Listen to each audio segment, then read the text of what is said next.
ধর্ষকের বিচারের দাবিতে মধ্যরাতে উত্তাল ঢাকা বিশ্ববিদ্যালয়ে।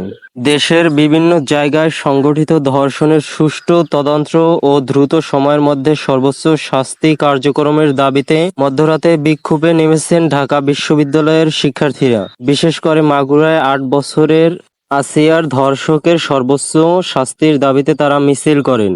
শিক্ষার্থীরা ধর্ষণের শাস্তির দাবিতে বিভিন্ন স্লোগান দিতে থাকেন।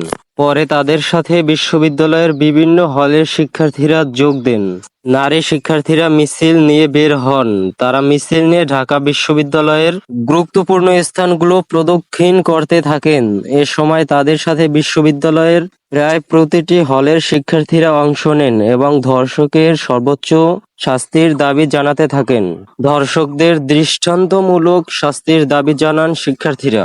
প্রতিদিনের ব্রেকিং নিউজ পেতে আমাদের চ্যানেলটি সাবস্ক্রাইব করে আমাদের সাথেই থাকুন।